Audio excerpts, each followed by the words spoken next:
Hi everyone, let's go over my micro, bullish and bearish Elliott Wave scenarios on Bitcoin. Starting with my micro bullish scenario where we still expect a bit more downside before then continuation to the upside. In this scenario, this wave Y for me is not yet finished. Of course, this wave Y could be put over here at the low and then you count this as a three-wave structure. The main issue I have with putting this wave X over here on the left as well as this wave Y is that this wave Y over here compared to a much larger wave W is very short for a double zigzag, because we're looking for a zigzag in W, any correction in X, and then another zigzag in wave Y, where usually the one-to-one is a very important target. But as you can see clearly, price did not even get close with this wave Y to the one-to-one.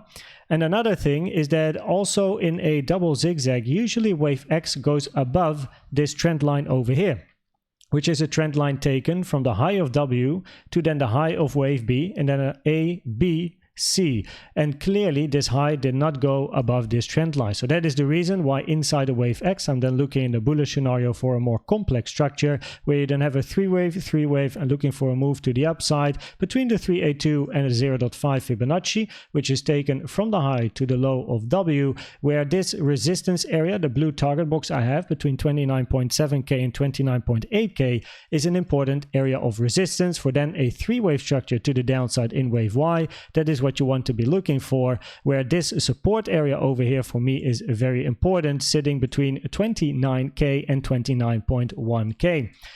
If we go to the bearish scenario, I have two diagonals. This is the first one, which is not yet finished. We are then looking for a wave 1, 2, 3, 4, and still a wave 5 to the downside. And all of the waves in this diagonal are zigzags. And that has to do with the first wave to the downside here, which then is an ABC zigzag. And the moment wave 1 is a three-wave structure, wave 3 and wave 5 also have to be zigzag structures in a leading diagonal, because this is then a wave 1 followed by a wave 2, and you expect a continuation to the downside. In this scenario, we then have three waves in 1, three waves in 2, three waves in 3.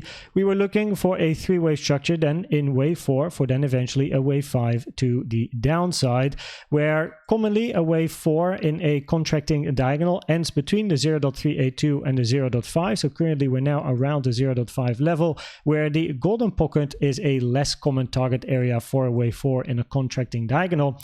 And if we look at the target, or maximum target I should say, for a wave 5, because it's the invalidation, that's the one-to-one taken from the high to the low of 3 to the current high over here that we have with wave 4, which is sitting just below the target box at 28.981 on my Coinbase chart. Now that is the invalidation. You don't want to see price going below or even hitting this one-to-one, because a wave 5 in a contracting diagonal is not allowed to have the same length as wave 3. It has to be shorter. So therefore it's nice that the one-to-one is still below this target box over here around 29k.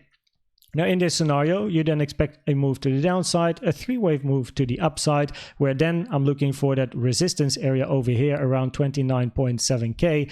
And what is nice is that the golden pocket taken from the high to the potential low of wave 1, the green one over here, around this target box is in great confluence with my resistance area for then potentially that move towards the downside. And the alternative scenario I have is that this diagonal is already finished and then a 1, 2, 3, 4, 5. The main reason why this is an alternative for me is because wave 1 is a three-wave structure, wave 2 as well, but then wave 3 and 5 are single structures to the downside, and that is not allowed. So it's just an alternative. I at least want to show it, but I also want to explain that this scenario over here from an Elliott Wave point of view doesn't really work, because we have a three-waver over here, and then over here in 3 and 5 you have a single structure, but these should be zigzags as well in a 5-3-5. So that's the reason why for me currently this scenario still has a higher probability of the two micro bearish scenarios. If we then look at the CVD divergences, then the bullish CVD divergences that we had during the day played out as this high over here got taken very nicely indeed. Price moving towards the upside, and we still have the bearish CVD divergences as well over here. Lower high on price, higher high on the CVD, where the target is this low. You can also see it over here on the AJGR chart. Lower high on price, higher high on the yellow CVD over here, bearish CVD divergence, where then the target is this low. And that would be nice with the preferred, I suppose, bearish scenario, where you're then gonna take that low, look for that 29k area, which is an interesting area for me. If you look at the probabilities of these different scenarios I just mentioned, then currently the probabilities on the micro is for me the bearish scenarios, and then mainly at the moment from an Elliott Wave point of view, it's not preferred or alternative, but from an Elliott Wave point of view, the best scenario, the higher probability scenario, is this one over here where price first moves to the downside.